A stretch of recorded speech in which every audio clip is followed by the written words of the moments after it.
Please be seated. Before we get to the orders of the day, I recognize the member for Spruce Woods on a matter of privilege, but I would ask his indulgence to allow me to introduce some guests in the gallery before we proceed with that. Thank you. So I'd like to draw attention of all honorable members to the public gallery, where we have with us today from the Canadian Association of Retired Persons Manitoba Chapter, Carmen Nedwin, Helen Halliday, Marilyn Robinson, Laurie Bowering, Rick Barker, Elaine Cowan, Maxine McRae, Mohammed Ali, Manitoba Association of Seniors, Communities Age-Friendly Manitoba Initiative, Connie Newman, from Seniors Advocacy Coordinating Committee, Todd Sims, Lucille Bruce, and they are the guests of the Honourable Member for Union Station. Welcome.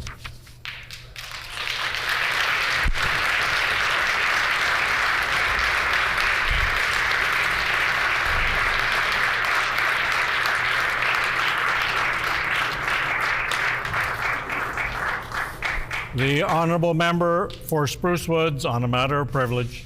Thank you, Honourable Speaker. And as we've been discussing, a matter of privilege is a serious issue which requires attention, and the matter which I rise on today is certainly no exception to that rule. Earlier this week, the Minister of Education was asked, or last week I was rather, about some issues regarding schools. And so I rise as my earliest opportunity, given the recent announcement as education critic. The question is on the Minister of Education's decision to cancel the construction of 9 new schools while failing to provide information to myself as education critic and all members as to their plans to meet growing student demand. This fundamentally prevents the ability of members of this chamber and myself to conduct my duties as education critic and MLA for Spruce Woods. The fact that the Canoe government has refused to provide the necessary information regarding these critical facilities impedes my ability and the ability of all members to do their jobs and appropriately represent the views of their constituents and represent those individuals and make sure that they are advocating accurately as to the government's plans and address the growing student demand in their constituency areas. And so I would move this matter of privilege, seconded by the member for Borderland, that this matter urgently be looked at, and included in that wording of the motion, I would move that the member for Borderland, seconded by the member for Borderland, that this matter be referred to an all-party committee of this House to ensure that the matter is investigated appropriately.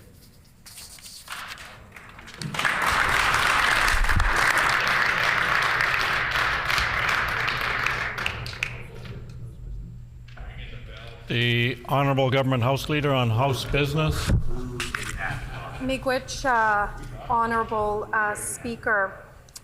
I'm wondering if there's leave of the House to consider immediately while we have our guest in the chamber and in the gallery to introduce, I apologize, to introduce the Minister of Health's, where's that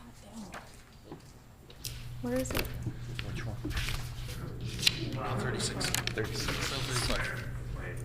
Bill 35, establishing a seniors advocate. Is it possible to introduce it while we have guests in the room? And then after resume debate on the private matter of privilege. So there's a request before the House for the House to allow the introduction of Bill number 35, the Seniors Advocacy Act, for introduction at first reading and then resume the matter of privilege. Is there leave? Leave has been denied.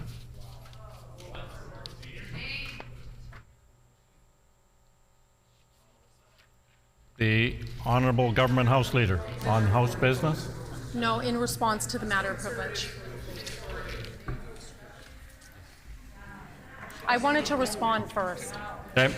The Honourable Government House Leader in response to the matter of privilege. And before we go any further, I just want to make sure that everyone understands that I remind the House that the remarks at this time by honourable members are limited strictly to relevant comments about whether the alleged matter of privilege has been raised at the earliest opportunity and whether a prima facie case has been established. The Honourable Government House Leader. Miigwech, Honourable Speaker. I just want to take a couple of minutes to respond to the member opposite's fictitious matter of privilege.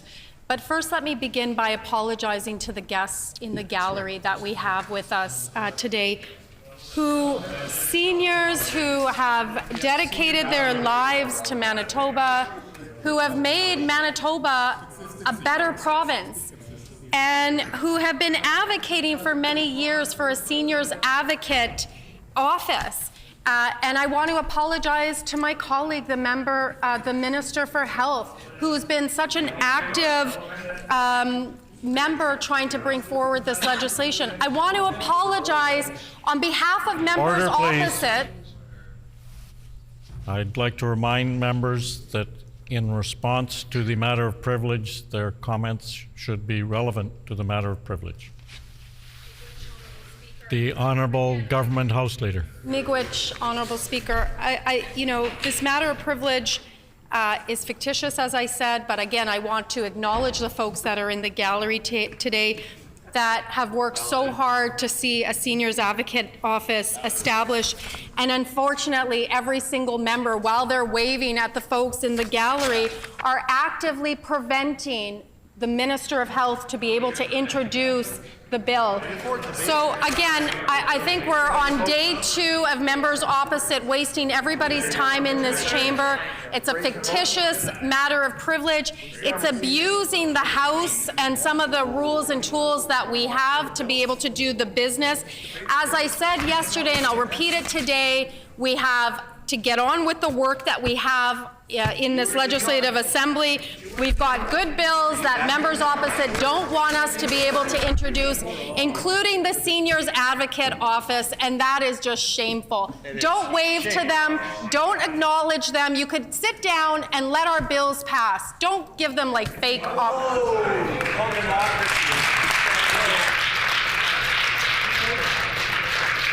The Honourable Opposition House Leader. On House business. The Honourable Opposition House Leader on House business.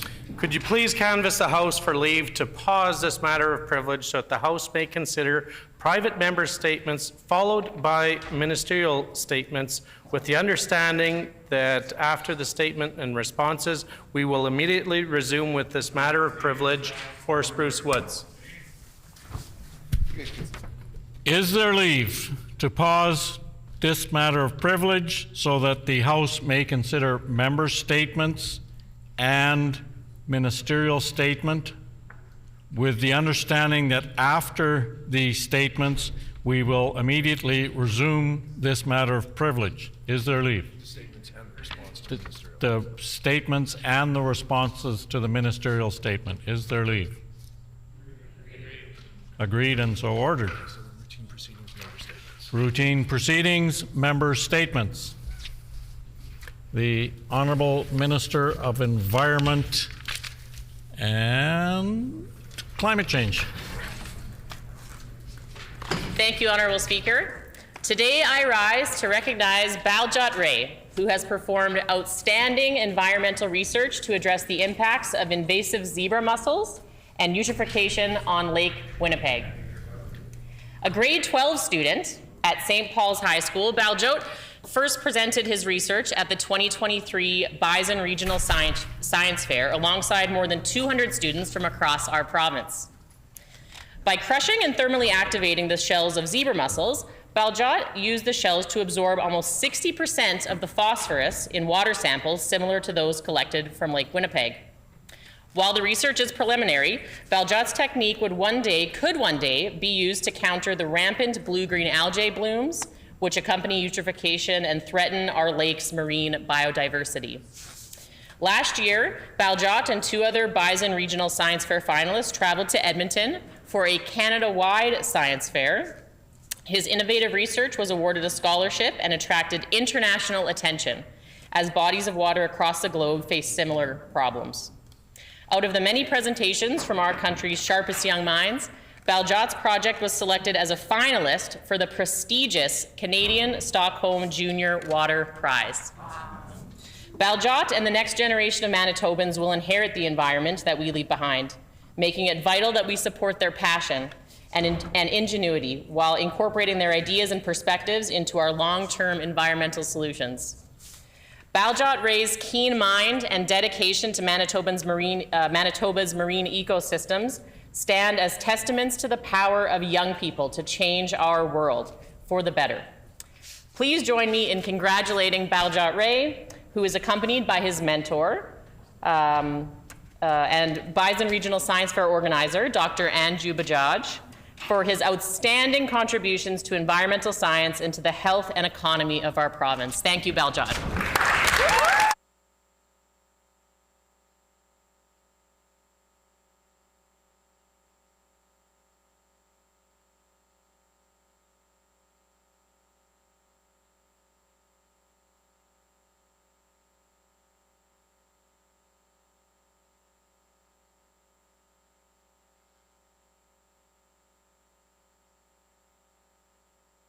Further member statements? The Honourable Member for Agassiz.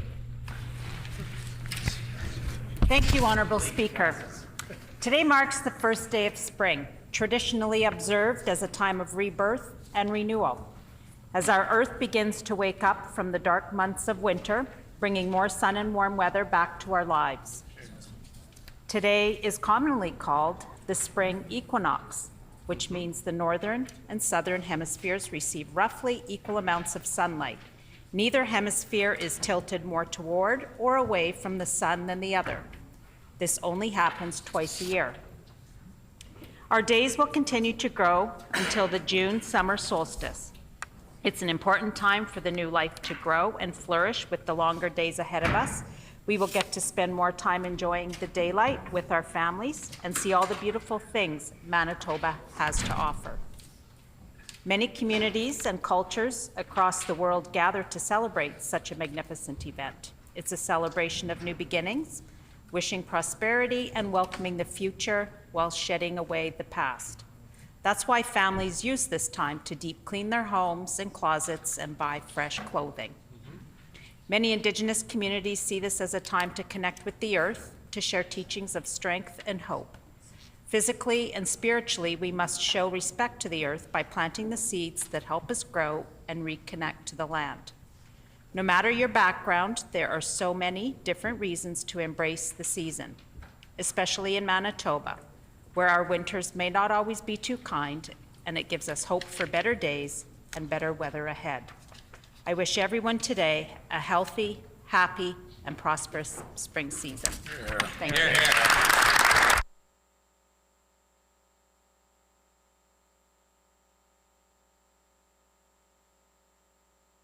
The Honourable Member for St. Boniface.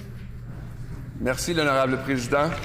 Bonjour, Tanzi, et bonjour.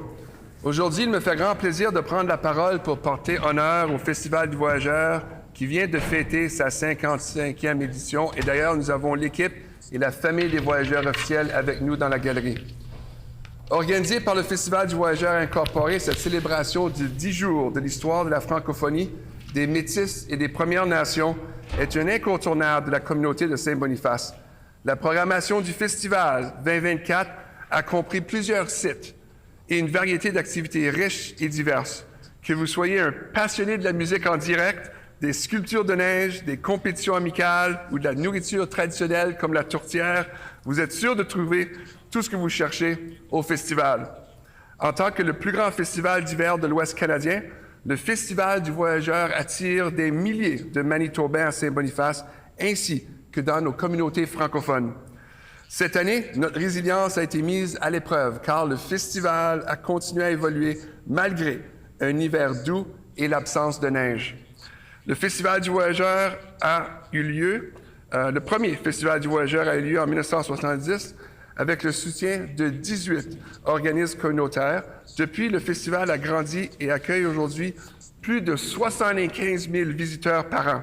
Le festival est devenu une célébration communautaire importante pour tous les Manitobains qui croient en la mission de partager la langue et la culture francophone du Manitoba tout au long de l'année. Le coup d'envoi de cette année était spécial car des dirigeants des 3 niveaux de gouvernement se sont joints aux célébrations d'ouverture. C'est également la première année où nous avons rendu un hommage tout à fait spécial à Lou Riel en tant que premier ministre du Manitoba à l'occasion de la journée Riel le 19 février 2024. J'aimerais aussi prendre cette occasion pour dire un grand merci aux incroyables bénévoles et au personnel du festival qui n'ont jamais Member's cessé de time has travailler. expired. Is there leave for the member to finish his statement? Agreed. The honourable member for St. Boniface. Sans eux, notre festival ne serait pas en mesure de faire rayonner l'histoire et le patrimoine de notre riche culture franco-manitobaine et métisse. Au cours des 55 dernières années, le Festival du Voyageur a aussi été un bastion de la protection de la langue française, puisque la langue est le véhicule de la culture. Le festival nous rappelle que nous avons le droit d'être fiers en tant que francophones, métis et manitobains. Nous félicitons le Festival du Voyageur incorporé pour une autre année prospère. Je sais que je parle au nom de tous les Manitobains en disant que nous attendons avec impatience le 56e retour du Festival du Voyageur l'année prochaine, en 2025. Hey ho! Hey ho!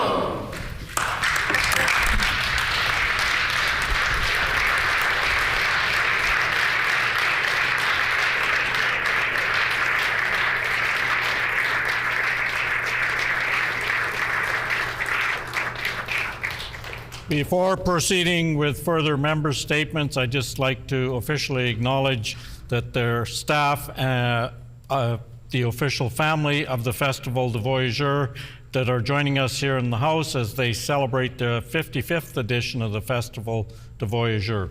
Welcome on behalf of all members to the House. The Honourable Member for Dawson Trail. Today I recognize Troy Barkman, dedicated business owner and recipient of the 2023 Rural Employer of the Year Award. The Rural Employer of the Year was part of the 17th Annual Apprenticeship Awards of Distinction Gala. The award ceremony took place in November of this past year and recognizes the outstanding contributions that employers, journey persons, and instructors make to Manitoba's apprenticeship training system. Troy is the owner of Paradise Landscaping and Design. He is a Red Seal landscape horticulturist, arborist, who is dedicated to his employees and to building individual relationships with each. Troy has always strived to build a strong, diverse team and maintain a transparent communication within his team. He ensures his team is constantly up to date with industry standards and new trends and works closely with local suppliers in southern Manitoba to bring the best quality products and services. If you take a moment to read the reviews on Troy's business, it's quite apparent that he has an immense passion for landscaping. It's also apparent from reading the reviews that Troy has built a team with superior work ethic and attention. Troy has had a passion for landscaping since his childhood, where he would spend days in the garden with his grandparents. He started landscaping professionally in 2010, opened Paradise Landscaping and Design in 2015, and has been growing his business ever since. This is not Troy's only accomplishment. He has won the gold medal at Skills Manitoba for landscape and gardening, was nominated in both 2018 and 2020 for Small Business of the Year, and was nominated in 2022 for Employer of the Year, before walking away with the title in 2023. Please help me congratulating Troy on his accomplishments.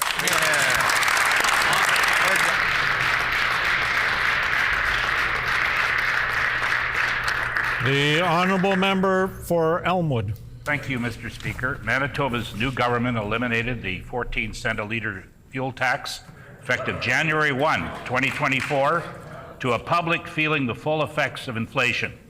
As the Elmwood MLA, I have had non-stop personal feedback, positive feedback from residents. Even with the spring fuel price adjustments and fluctuations, Manitoba remains the province with the lowest price for gas in all of Canada.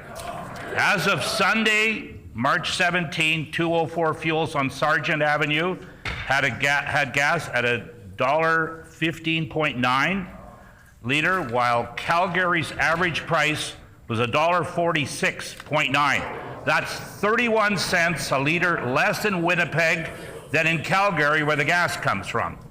Statistics Canada acknowledges in its recent report that Manitoba's decision to remove the provincial gas temporarily beginning in January has contributed to its low inflation rate of 0.8% in January 2024. That's less than 1%. And today, the new inflation numbers for Manitoba are 0.9%, still below 1%. So this is a great start for a new government getting immediate results with a bold move. The first time a provincial government has eliminated the total gas tax. Conservatives are jealous. They didn't think of this measure first. The fact that not one Manitoba government has cut the gas tax since I was first elected 38 years and 1 day ago. That's why our finance minister is promising more affordability measures and will take meaningful steps to make life more affordable for Manitobans when he presents his 2024 budget on April 2nd.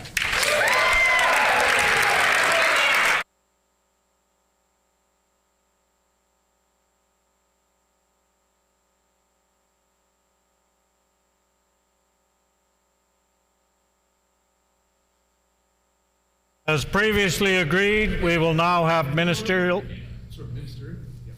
As previously agreed, we will now have ministerial statement. The Honourable Minister of Economic Development, Investment, Trade and Natural Resources.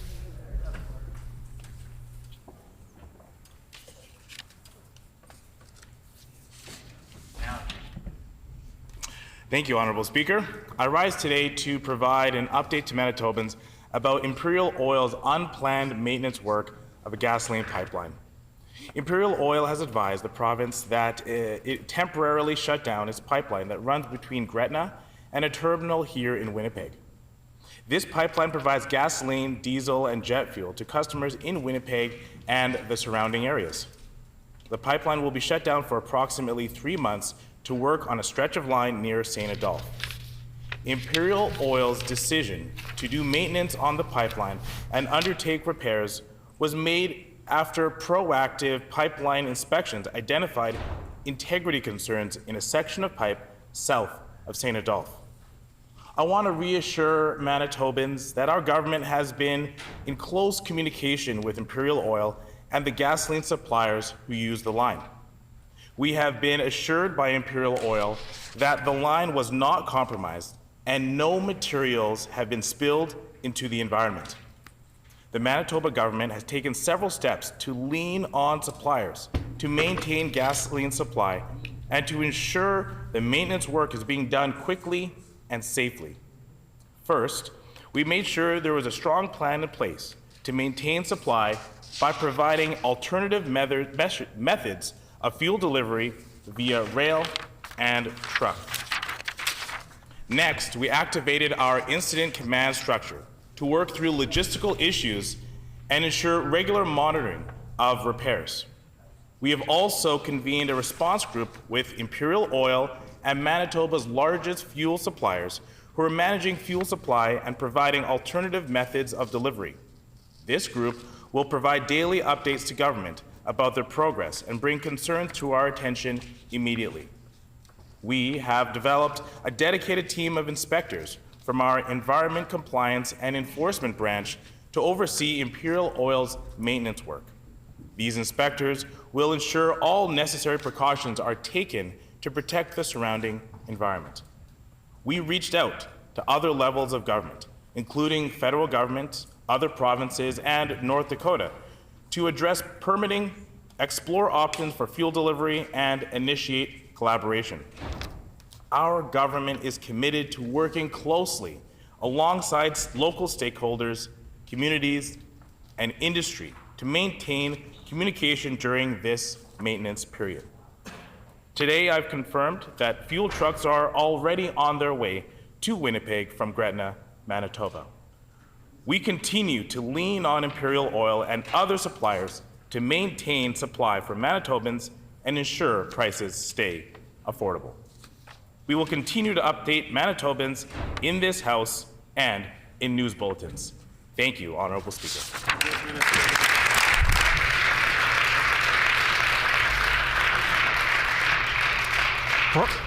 Prior to recognizing the honourable member for Riding Mountain, I would like to inform the House of a small change in the process moving forward. Since the rule requiring 90 minutes notice of ministerial statements was adopted in 2016, it has been our practice that for each and every statement the Speaker would announce that the proper notice had been provided in accordance with Sub-Rule 27(2). Starting today, I will no longer be making this announcement prior to every ministerial statement.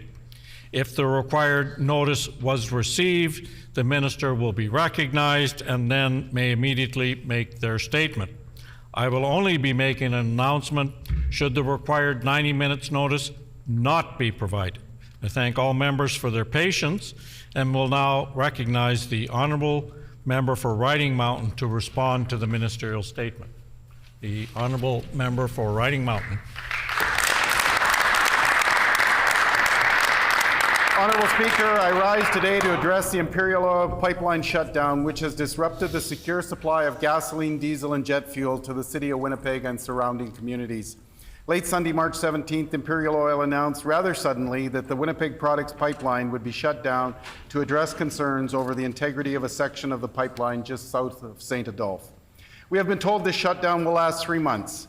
This will allow Imperial to make urgent and extraordinary repairs to prevent a catastrophic failure and protect Manitoba's environment. The Premier has warned Manitobans that this is a situation that we're going to have to live with as Manitobans for the next few months. The Premier has also stated that Winnipeg has about a week's worth of fuel, with trains and trucks being mobilized to minimize the disruption of supply. The law of supply and demand is simple. When demand outstrips supply, prices will rise. Any prolonged fuel shortage in Winnipeg over the next 3 months may lead to increased prices and bring immense challenges for consumers and businesses alike. We must consider the impact this will have on Manitobans to get to work, bring their kids to school, buy their groceries, travel, and sow their crops. Manitobans are already struggling with a cost of living crisis and can't afford sudden price hikes at the pump. The Premier and his NDP government have tried to downplay the current situation, and some media reports suggest that gas prices will not go up. But as Manitobans woke up Monday morning and turned on the news, they heard reports that prices had jumped 6 cents per litre at some stations in the city. They heard reports that some gas stations had already started to implement $50 fuel limits. Against this backdrop of this rapidly unfolding situation is a 23% carbon tax hike on April 1st, and this government's failed gas tax blip. On this side of the House, we know that maintaining an uninterrupted supply of fuel to the city, our airport, our industries, and our farmers is vital for Manitoba's economy. We understand any prolonged disruption in a supply shortage will impact communities at a time when families and businesses cannot least afford it. It's a job of this NDP government to be honest, transparent, and accountable to Manitobans. This is no time to downplay an unprecedented situation of this magnitude. It's imperative that the government take immediate action to prevent fuel prices from getting out of control. We encourage the government to use two simple tools available to them: extend the provincial gas tax holiday today and oppose the outrageous federal NDP Liberal carbon tax hike Member's time has publicly. expired.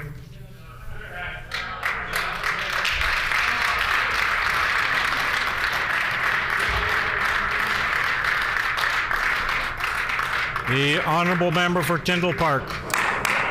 Honourable Speaker, I ask for leave to respond to the minister's statement. Does the honourable member for Tyndall Park have leave?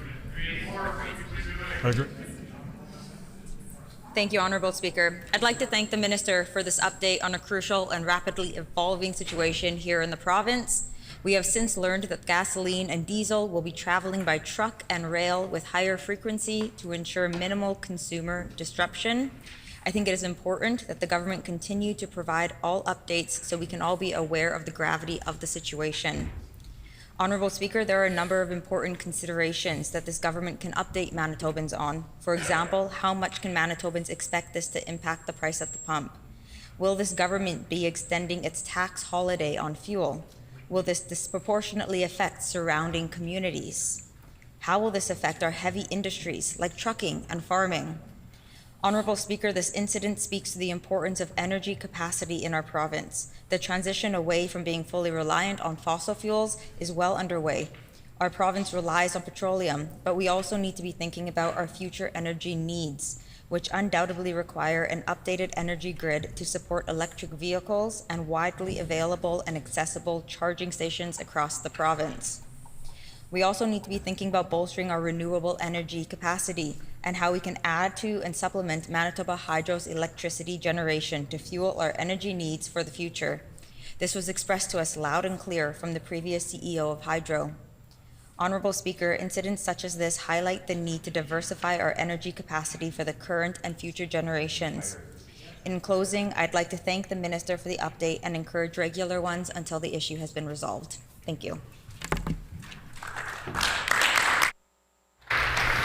As previously announced, we will now return to the matter of privilege raised by the member for Spruce Woods. Is there anyone else wishing to speak? The honourable member for Tyndall Park. Thank you, Honourable Speaker. And I would like to just take a moment to address the ongoing matter of privilege here. I think that it is very important that we resume orders of the day, not only because we have guests who have come out to the Manitoba Legislature, but there are some very important pieces of legislation that I think all Manitobans would like to hear more about and we could benefit from, including the Seniors Advocate, including anti-scab legislation, including trans visibility, just to name a few, Honourable Speaker. But with this said, we also need to recognize that it is very hypocritical right now for the NDP to be standing and sharing what they are. For the member of St. James to say that the PCs are abusing these chambers is hypocritical, Honourable Speaker. It was not long ago, and I was in these chambers, when the NDP were in opposition, and they did the very same thing. They did this tactic. They had guests come and fill the galleries, and then they would filibuster, Honourable Speaker. And they did this for multiple days. So for them to say that this is shameful, I somewhat agree. I do think that it would be good to move on, but it is completely hypocritical for the NDP to use that as a line. I think that all of us MLAs could do a heck of a lot better. Our current ministers and our premier of the province, they played this exact game while they were sitting on this side of the House. It's time to do better. Thank you, Honourable Speaker. As there are no other members wishing to speak on the matter of privilege, I have a ruling for the House.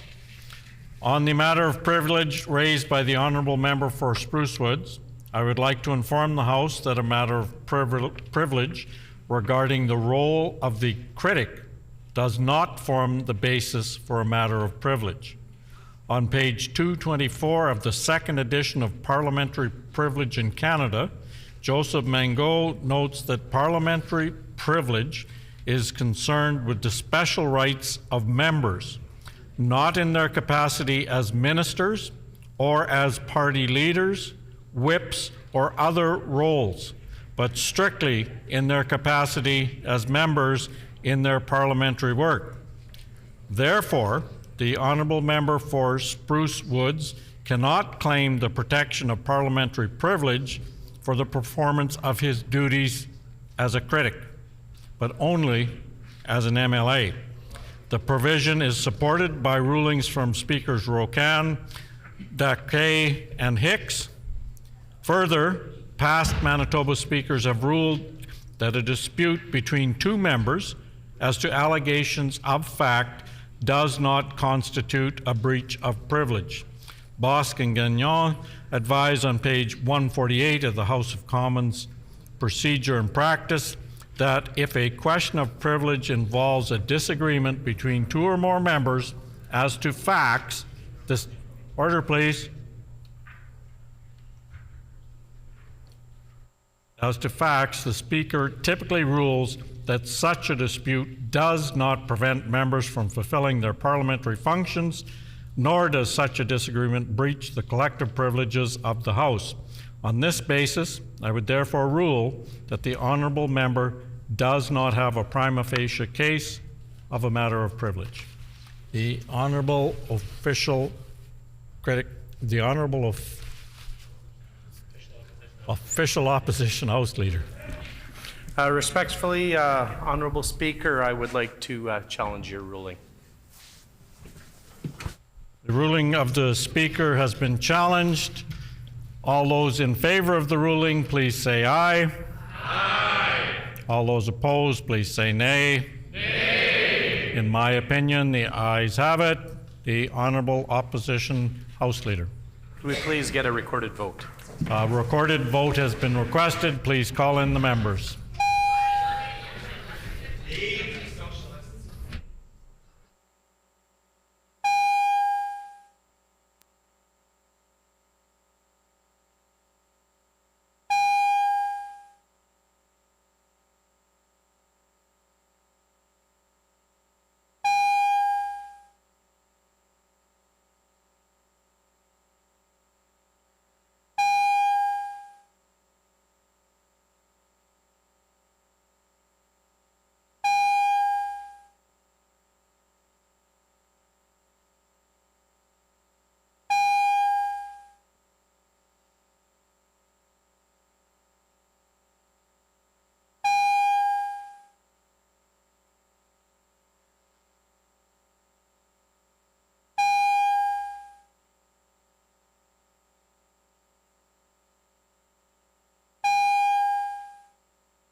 The 1 hour time for the ringing of the bells has expired. Therefore, I'm asking the bells be turned off and the House proceed with the vote.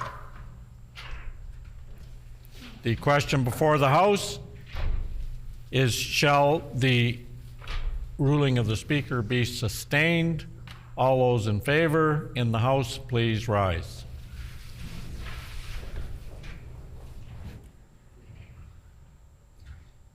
Honorable Minister Altamare, Honorable Minister Altamare, Honorable Mr. Weeb, Honorable Mr. Weeb, Honorable Minister Sala, Honorable Minister Sala, Honorable Mr. Costician, Honorable Mr. Costician, Honorable Ms. Smith, Honorable Ms. Smith, Miss Laughlin, Ms. Laughlin, Honorable Mr. Bushy, Honorable Mr. Bushy, Honorable Mr. Simard, Honorable Mr. Simard, Honorable Minister Marcelino, Honorable Minister Marcelino, Honorable Minister Schmidt, Honorable Minister Schmidt, Honorable Mr. Moses, Honorable Mr. Moses, Honorable Minister Cable, Honorable Minister Cable, Honorable Minister Naylor, Honorable Minister Naylor, MLA Sandu, MLA Sandu, Mrs. Schott, Mrs. Schott, MLA Malloway, MLA Malloway, Mr. Blaschko, Mr. Blaschko, MLA Chen, MLA Chen, MLA Moyes, MLA Moyes, MLA Pankratz, MLA Pankratz, MLA Kennedy,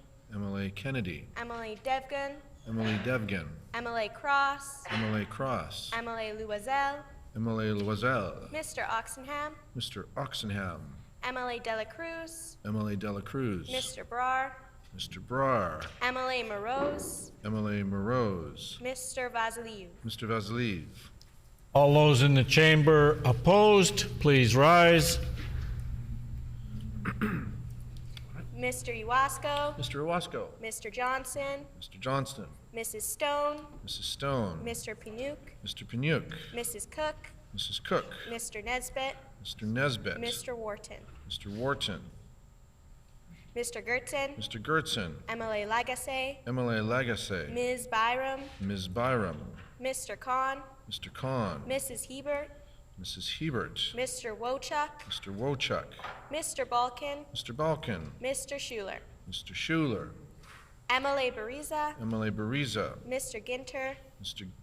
Ginter, Mr. Narth, Mr. Narth, Mr. King, Mr. King, Mr. Pershatt, Mr. Pershatt, Mr. Jackson. Mr. Jackson. We will now conduct the alphabetical roll call of members participating virtually. As a reminder to all virtual members, please respond clearly with either I vote yes or I vote no only when your name is called. I would also remind members to unmute their mics only when they are recognized and then immediately mute it again once they have declared their vote. The page will now conduct the vote. MLA Redhead, I vote yes. MLA Redhead votes yes. Way to go.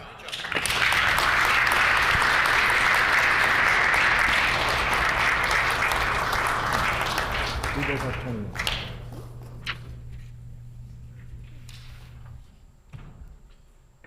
Yeas 30, nays 21. I declare the motion accordingly passed. The ruling sustained. The honourable member for Riding Mountain. On a matter of privilege, The honourable member for Riding Mountain on a matter of privilege. Honorable Speaker, I rise on a matter of privilege. The privileges of members of this House, as you know, are long-standing and of the utmost importance.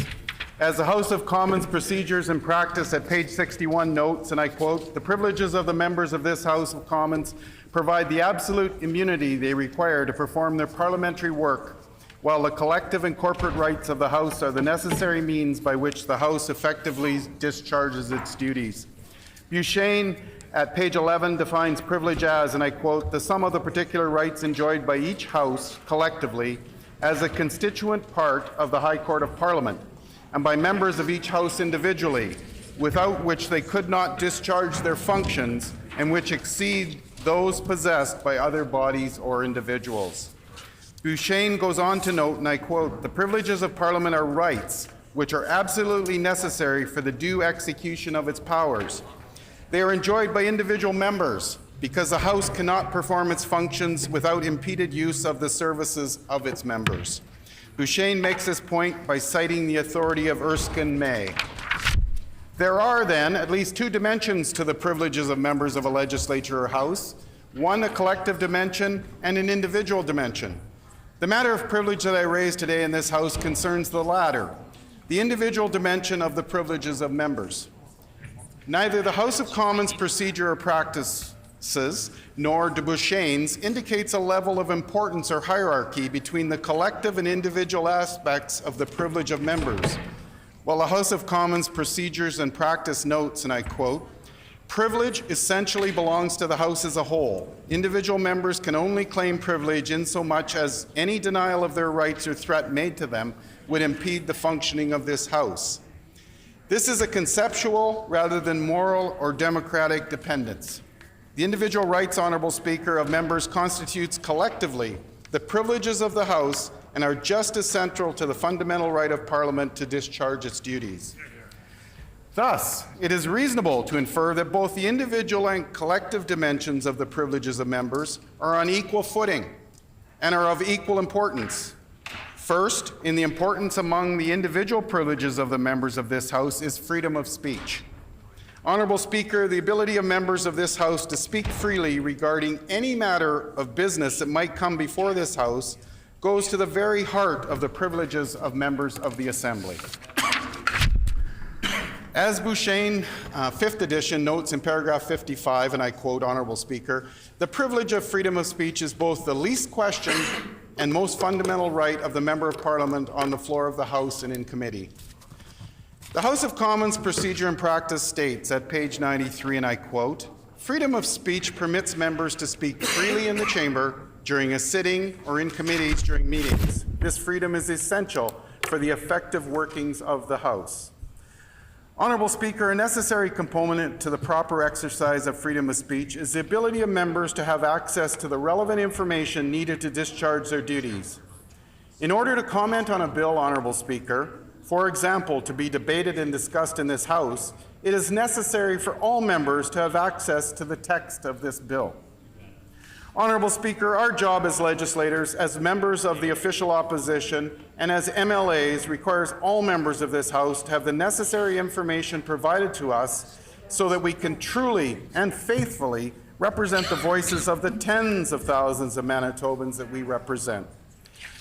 For yourself, Honourable Speaker, and indeed all parliamentarians, is answering the question of whether the privilege is necessary to protect parliamentarians in discharge of their legislative and deliberative functions and Parliament's work in holding government to account for the conduct of the province's business.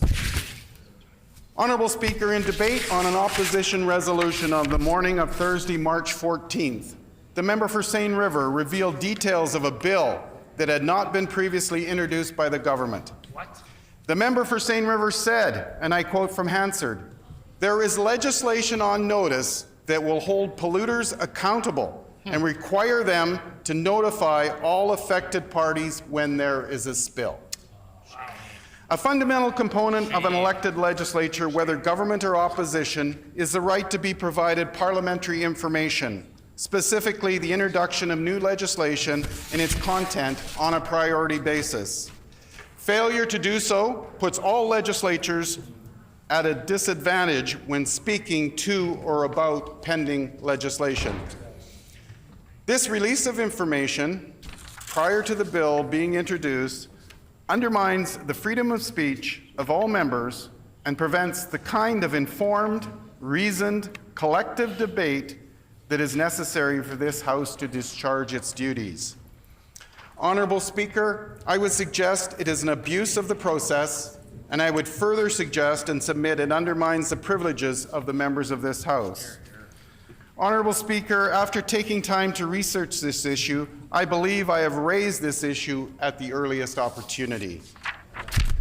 Honourable Speaker, therefore, I move, seconded by the member for Red River North, that the Honourable Speaker immediately direct the government to no longer use debate to discuss bills that have not been introduced, and secondly, to immediately refer this matter to the Rules Committee. Thank you, Honourable Speaker. Well done.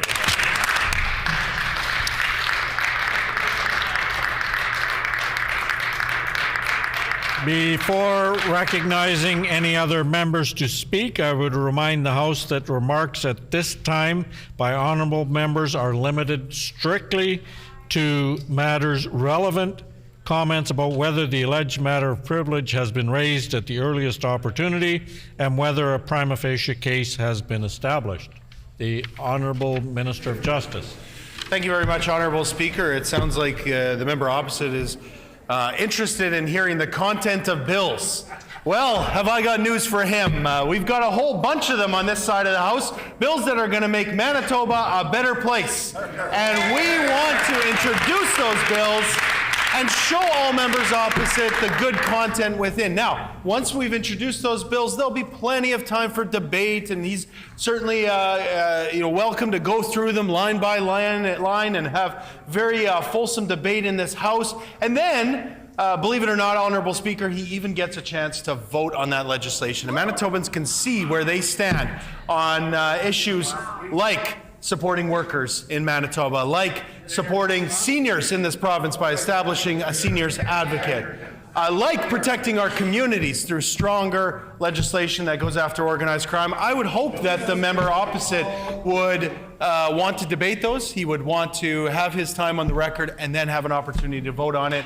But again, all the opposition continues to do is waste this legislature's time and waste Manitobans' time. We ask them to stop with these matters of privilege that don't amount to anything and move on with the business of this House. Thank you, Honourable Speaker.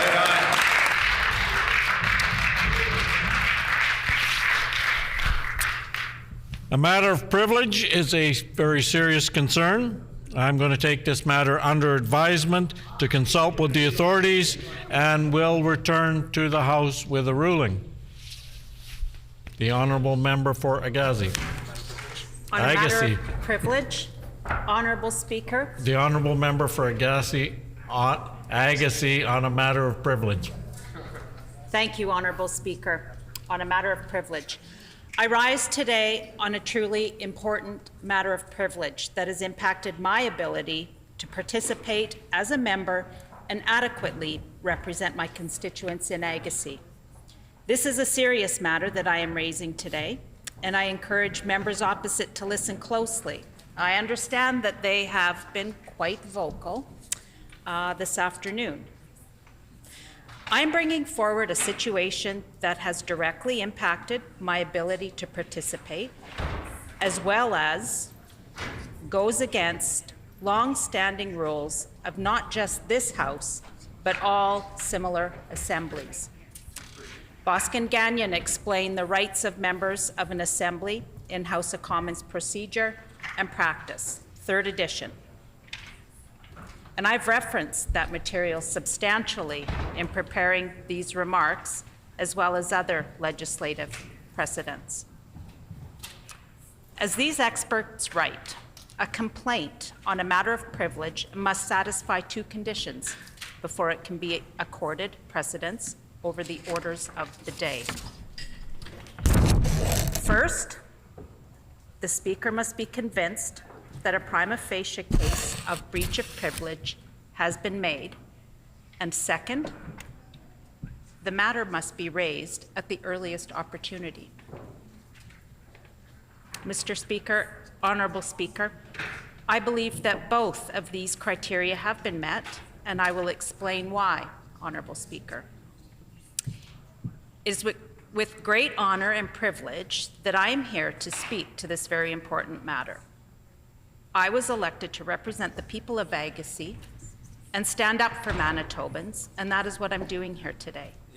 Standing up to speak about this matter of privilege, and one that the NDP have no right to infringe on. All of us here in this chamber have been elected to represent our constituents and our constituencies. And we need to work together with a common goal and respect the rules of this legislative assembly.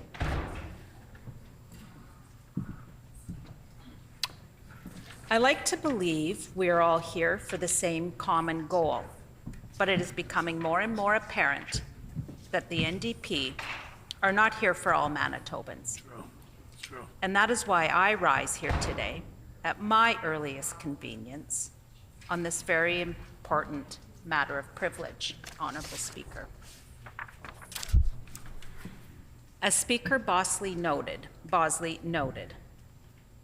if an honorable member is impeded or obstructed in the performance of his or her parliamentary duties through threats, intimidation, bribery attempts, or other improper behavior, such a case would fall within the limits of parliamentary privilege. My ability to participate was directly impacted by the actions of this Premier and this Minister of Labour and Immigration. As Speaker Milliken remarked in October of 2010, it is indisputable that it is a well-established practice and accepted convention that this House has the right of first access to the text of bills that it will consider.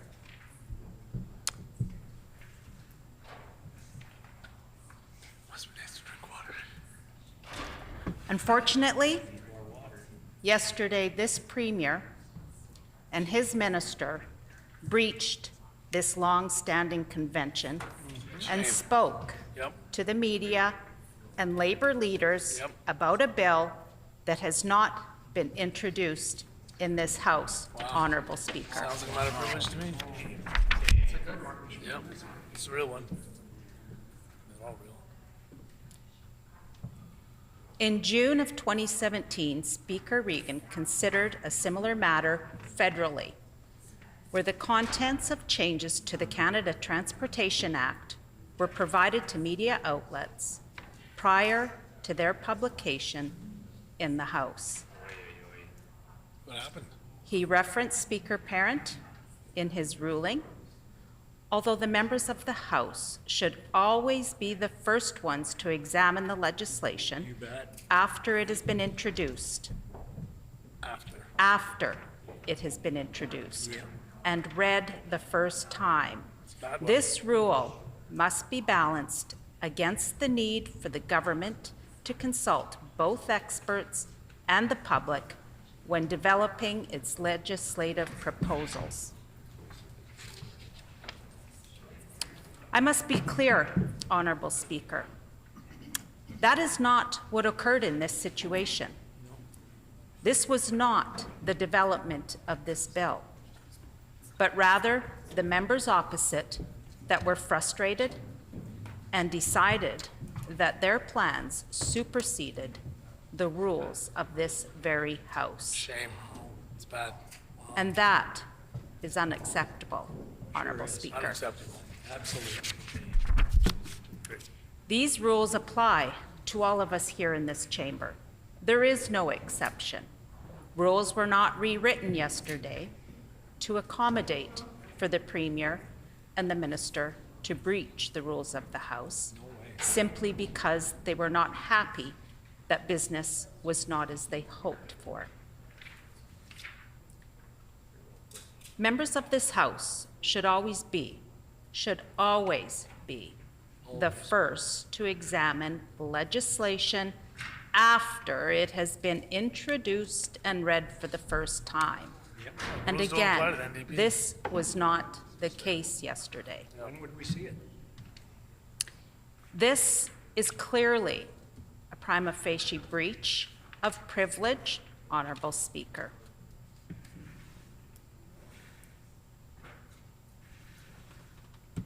These members violated long-standing traditions and rules, and they did so knowingly.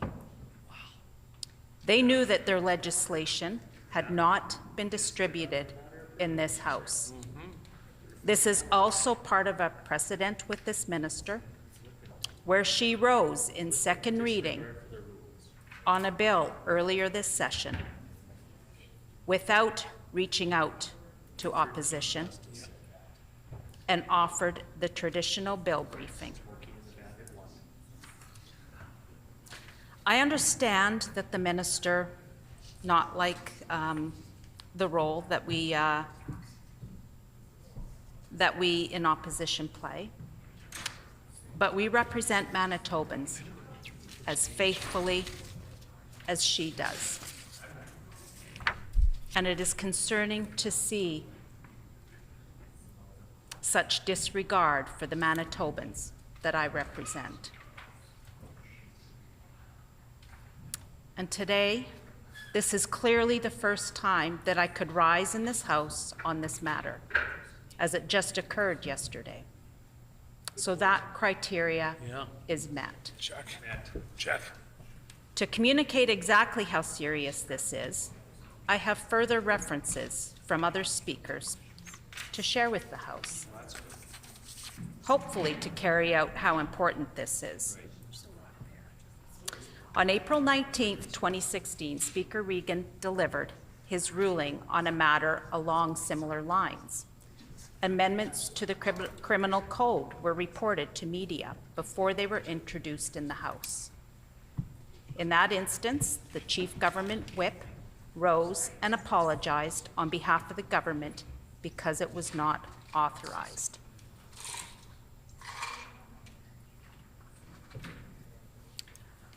Unfortunately, Honorable Speaker, that is not what happened here yesterday. Yesterday, we saw a knowledgeable and intentional violation of these rules. And I will express exactly what I mean, because it is vital to your ruling on this matter, Honorable Speaker. Yesterday, the Premier and his Minister of Labour and a slate of Labour leaders descended on the grand staircase. And this was for a media. And they were available and they had this scheduled. Disregarding the fact that the legislation had not been introduced in this chamber, they spoke at length and in detail. And again, this had not been introduced in this chamber.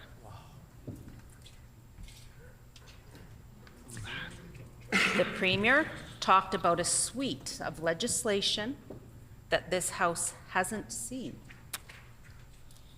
His Minister of Labour spoke about details, including the scope of this legislation that I still have not seen. Can't do that. And how it compared to other jurisdictions. Why are they breaking the rules? B. Brusque for the Canadian Labour Congress and Kevin Raybeck spoke about the bill with familiarity. Good job. You're right. As the Minister of Justice laughs at you. As the Minister of Justice laughs at you. Call him out. And with more awareness than any member not on the government benches. And I suspect many of the minister's colleagues have not read the bill either. No. Does that mean it's okay then? Ryback. Mr. Ryback spoke about the intent and spoke of two pieces of legislation that have still not been introduced.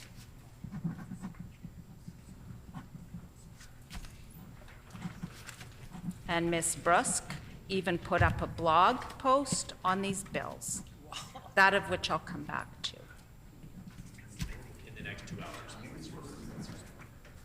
How disrespectful can you be? Yeah. This significant breach of privilege came in response to a question from a reporter. The minister, knowing the answer would violate the privilege of members, turned to the Premier to look for permission to respond.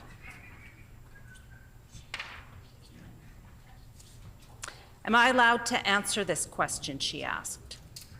The Premier granted that endorsement. Wow. Wow. Just go for it, he said. That's bad. The minister joked about their shared disregard for the rules. She said, and I quote, Oh, this is a bad one. "What's another matter of privilege, right?" Wow. Wow. Look how serious they take this. That's about 19 minutes into the recording. Wow. What's another I wish matter of that privilege was to the NDP? the only evidence that this bill had been shared. There's more. And that the members opposite have absolutely no respect for this legislative assembly or its rules. But that's not all. I mentioned a blog post earlier. At the top is a photo of the member from Fort Rouge with Labour Congress President B. Brusque. And they're smiling in front of a campaign sign for the member from St. Boniface. Wow. It's like they were in bed together long before. But I'm not going to read too much into that, Honourable Speaker, other than to say it's peculiar, if not overtly inappropriate. This Labour leader who has more access to bills that will be presented to this House than duly elected members. But I digress and return to the blog posting question. In it, at the Canadian Labour Congress website, President B. Brusque celebrated the legislation that was not introduced.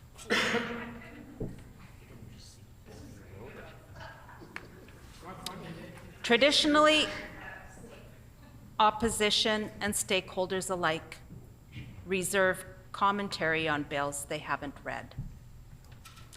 However, the Post detailed the legislation's content as it pertains to the banning of replacement workers, automatic certification, the signing of union cards, and its effect. Honourable Speaker, I should be learning about bills we are debating in this House when a copy of the text is distributed to this chamber.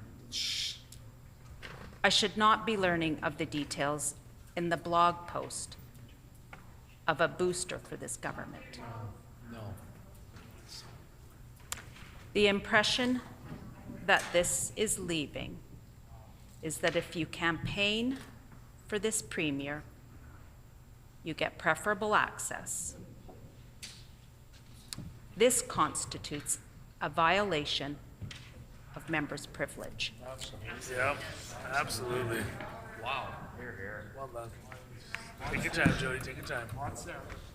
Yeah, the ministers want to heckle you across the way. It's classic. Classic.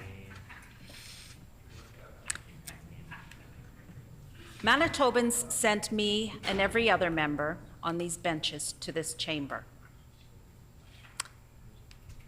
They did not send Kevin Ryback of the MFL. They did not send B. Brusque and the CLC. So, Honourable Speaker, I ask, why are these groups getting access to the business of this House? And why is this minister joking about violating the privilege of our members? Wow. Shame. Shame.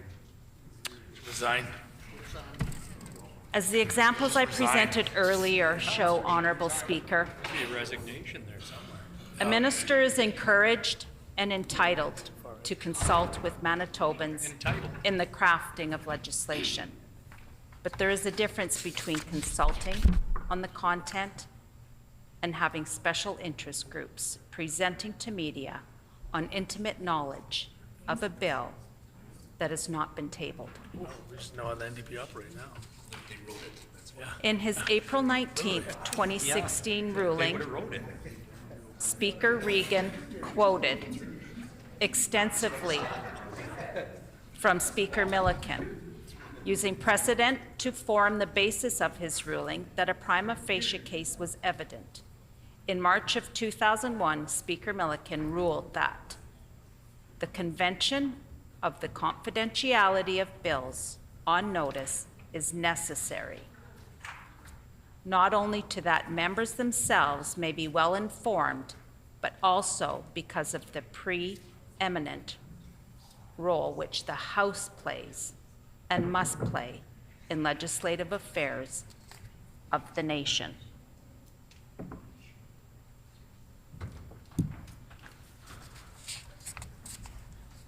Speaker Regan concludes, in this instance, the chair must conclude that the House's right of first access to legislative information was not respected.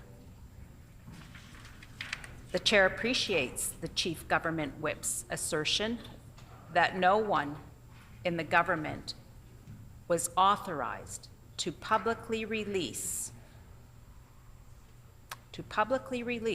the specific details of the bill before its introduction. Still, it did happen. And these kinds of incidents cause grave concern among honorable members. I believe it is a good reason why extra care should be taken to ensure that matters that ought properly to be brought to the House first do not in any way get out in the public domain prematurely. In December of 1986, Speaker Fraser addressed a matter of privilege where a member alleged that an American pharmaceutical company had advanced knowledge of a bill that had not been introduced.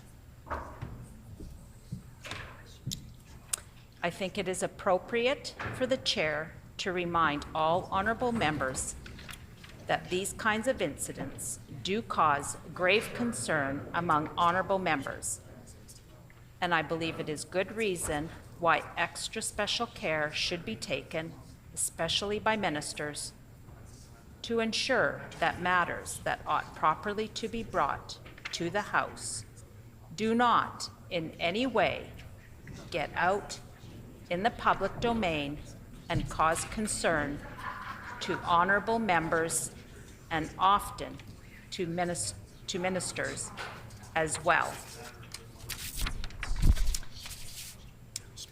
Honorable Speaker, these are two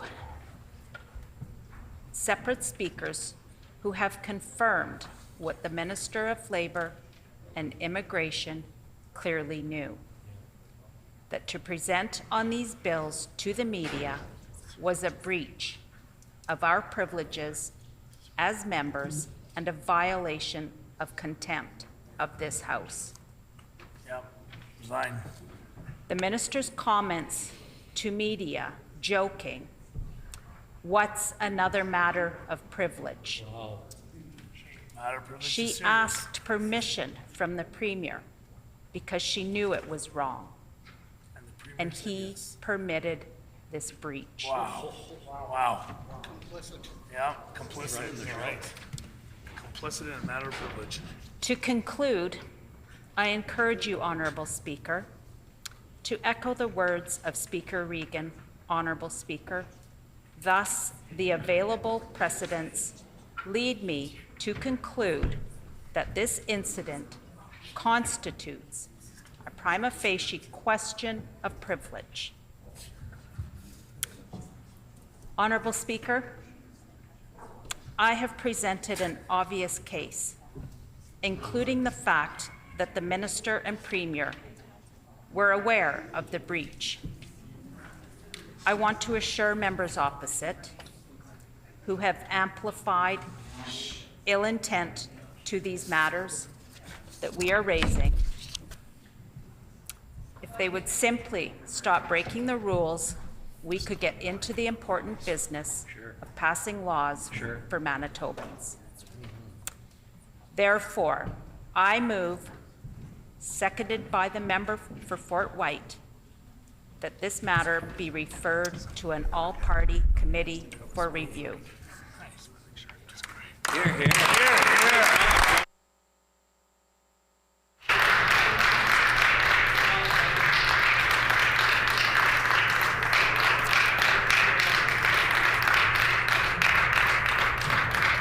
Before recognizing any other members to speak, I would remind the House that the remarks at this time by honorable members are limited strictly to relevant comments about whether the alleged matter of privilege has been raised at the earliest opportunity and whether a prima facie case has been established. The Honorable Government House Leader. Miigwech, Honorable Speaker. As you have just put on the record here, my response is in respect of whether or not this was the earliest opportunity that the member opposite had to raise her matter of privilege. And I would submit to the House, it is not. We know that the members opposite, in their attempt to stall our legislation or block our legislation, actually already had a couple of individuals get up today. If this was such a concern to the member opposite and it was in fact a matter of privilege, she could have gotten up at her earliest opportunity, which would have been right at 1:30 p.m. But alas, Honorable Speaker, she had other individuals that came up before her. And I do just want to, I would be remiss if I didn't put on the record again that each and every one of the members opposite are attempting to stall and block important legislation that we're seeking to have royal assent, that it will make Manitoba a better province, that will protect workers, that will finally establish a seniors advocate office. It was pretty shameful, Honorable Speaker, to have seniors that have been doing this work for so long in the gallery to sit here and see the shameful display of the members just wasting everybody's time. They're wasting all of our time. They're wasting your time, they're wasting my time, they're wasting all of our time on this side. They're wasting the clerk's time. I feel so bad for the clerks that are just sitting here and having to deal with this nonsense. So again, I would hope that the members opposite, it's 3:45, they can sit down, they can do the job that they were elected to do, and allow us to introduce our bills, our really, really good legislative agenda that we have, and allow us to get on with the business of the House here. So again, I would disabuse the member opposite in respect of a matter of privilege. It's not a matter of privilege. It's just another attempt at trying to stall really important, progressive, critical, transformative legislation.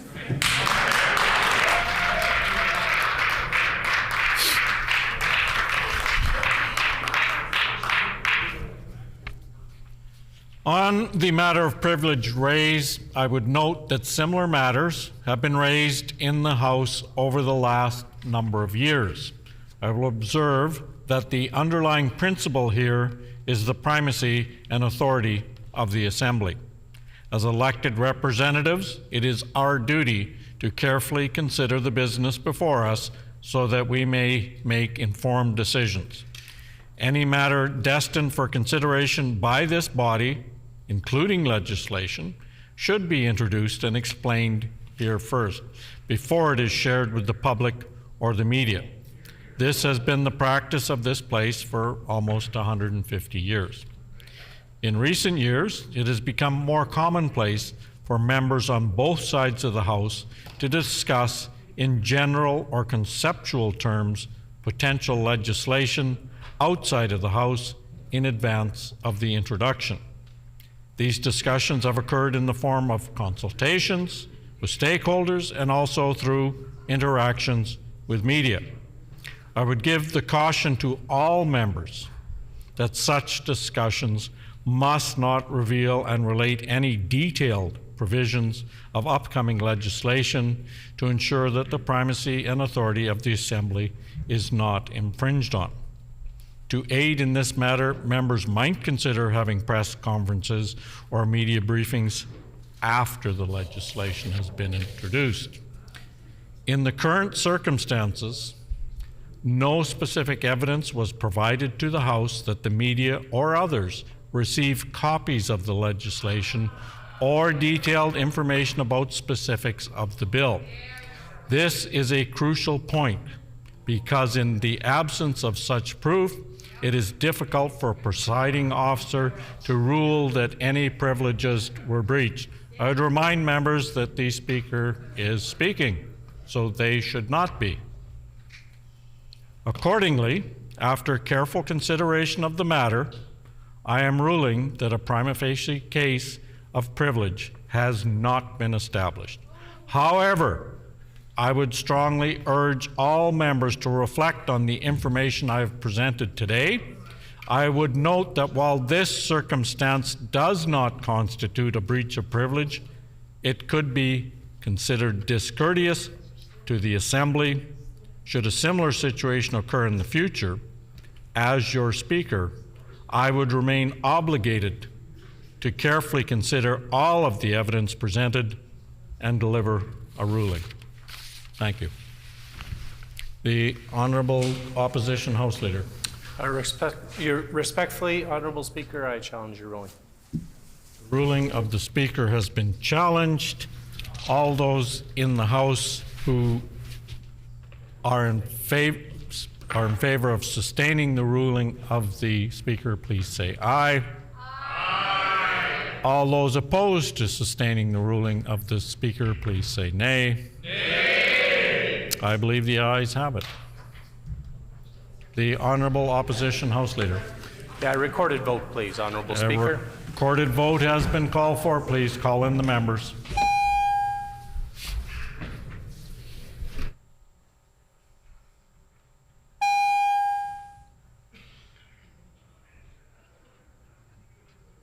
Tyler.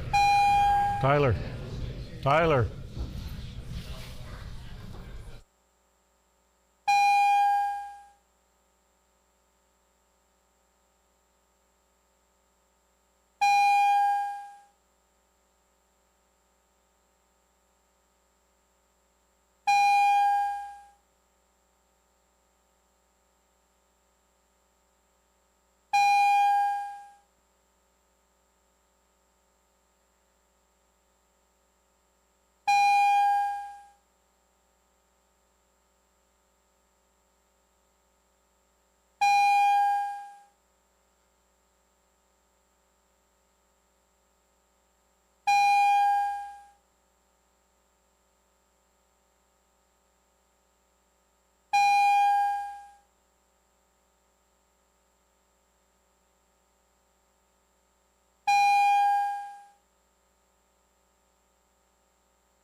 The 1 hour provided for the ringing of the division bells has expired. I'm directing the bells to be turned off and the House to proceed to the vote.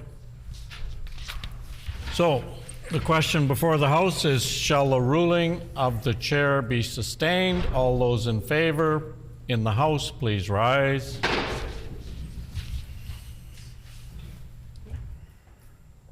Honorable Minister Fontaine. Honourable Minister Fontaine. Honorable Minister Altomare. Honourable Minister Altomare. Honorable Mr. Weeb. Honourable Mr. Weeb. Honorable Minister Azaguera. Honourable Minister Asaguera. Honorable Minister Sala. Honourable Minister Sala. Honorable Mr. Kostishin. Honourable Mr. Kostishin. Honorable Mr. Bushy. Honourable Mr. Bushy. Honorable Mr. Simard. Honourable Mr. Simard. Honorable Minister Marcelino. Honourable Minister Marcelino. Honorable Minister Schmidt. Honourable Minister Schmidt. Honorable Mr. Moses. Honourable Mr. Moses. Honorable Minister Cable. Honourable Minister Cable. Honorable Minister Naylor. Honourable Minister Naylor. MLA Sandhu. MLA Sandhu. MLA Molloway. MLA Malloway. Mr. Blaschko. Mr. Blaschko. MLA Chen. MLA Chen. MLA Moyes. MLA Moyes. MLA Pankratz. MLA Pankratz. MLA Kennedy. MLA Kennedy. MLA Devgan. MLA Devgan. MLA Cross. MLA Cross. MLA Loisel. MLA Loisel. Mr. Oxenham. Mr. Oxenham. MLA Dela Cruz. MLA Dela Cruz. Mr. Brar. Mr. Bra. MLA Morose. MLA Morose. Mr. Vasiliev. Mr. Vasiliev. All those in the chamber opposed, please rise. Mr. Iwasko. Mr. Iwasko. Mr. Johnson. Mr. Johnson. Mr. Pinuk. Mr. Pinuk. Mrs. Cook. Mrs. Cook. Mr. Nesbitt. Mr. Nesbitt. Mr. Wharton. Mr. Wharton. Mr. Gertson. Mr. Gertson. MLA Lagasse. MLA Lagasse. Ms. Byram. Ms. Byram. Mr. Khan. Mr. Khan. Mrs. Hebert. Mrs. Hebert. Mr. Wochuk. Mr. Wojcik. Mr. Balkan. Mr. Balkan. Mr. Schuler. Mr. Schuler. Ms. Stephenson. Ms. Stephenson. MLA Bereza. MLA Bariza. Mr. Ginter. Mr. Ginter. Mr. Narth. Mr. Narth. Mr. King. Mr. King. Mr. Pershot. Mr. Pashot. Mr. Jackson. Mr. Jackson. We will now conduct the alphabetical roll call of members participating virtually. As a reminder to all virtual members, please respond clearly with either I vote yes or I vote no, only when your name is called. I would also remind members to unmute their mics only when they are recognized and then immediately mute it again once they've declared their vote. The page will now conduct the vote. Ms. Laughlin. I vote yes. Ms. Laughlin votes yes. MLA Redhead. I vote yes. MLA Redhead votes yes. Honorable Ms. Smith. I vote yes. Honourable Ms. Smith votes yes.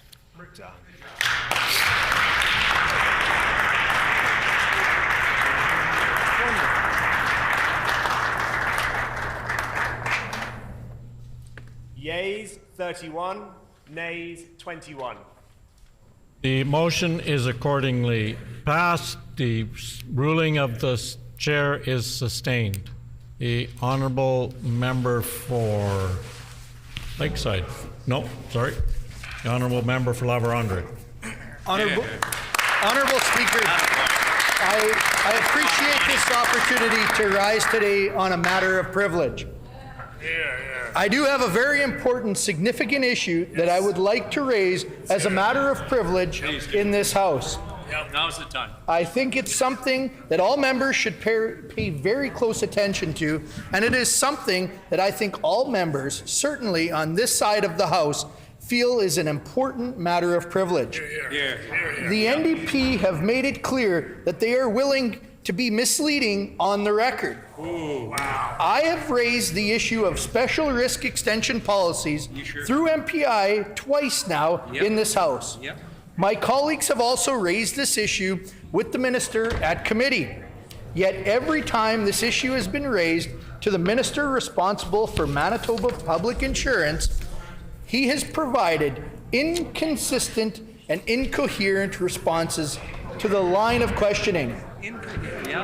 I wanted to carefully review both House records being answered as well as archived video footage of House proceedings, review the ministers and MPI's comments in media, as well as speak to my constituents who were impacted by this minister's inaction on the SRE issue, who I was advocating for in the first place when I raised this issue in question period. I am raising this issue at my soonest available opportunity after being able to complete a full review on the situation. When asked in question period on March 7th, the minister stated, and I quote, "But there's a lot of work to do." And if he, referring to myself asking the question, had spent some time at committee with us the other day, he would have heard the officials from MPI. So not only did the minister refuse to answer my question, but now he is directly limiting access to answers from his officials. Wasn't even there. Only those members who were able to attend his committee were worthy to receive responses from this minister. Wow. That directly impacts not only my ability to do my job, both as infrastructure critic, but also as the MLA for La Vérendrye. It limits all of our abilities as MLAs and thus as representatives for each of our individual communities. To be able to do our jobs and hold the minister responsible for MPI to account for his failings to serve Manitobans who rely on the service and services that MPI offers. It's a failure. That same day, on March the 7th, instead of answering my questions, the minister referenced, and I quote, that this government, we have identified the problems, we have put in a new board, a new CEO. It is a new day at MPI. Nothing's changed. While the minister may want to brag about his new appointments at MPI, it is still evading the line of question with which my constituents are directly concerned. Instead of standing up for Manitobans just trying to make a living delivering goods to communities across the province, this minister dodged the question. Independent delivery drivers, for-hire trucking companies, and long-distance owner-operators are the backbone of our provincial economy. I'm not sure if the minister understands how crucial this industry is to our province. No, I don't think so. Yeah? But to put it into perspective, everything we use or consume each day has relied on a truck that needs this type of insurance. Yeah. That this minister and Manitoba Public Insurance have been ignoring. They won't be able to afford gas. Honorable Speaker, this minister may be able to ignore this industry and these people, but I cannot. These are the people who I am accountable to.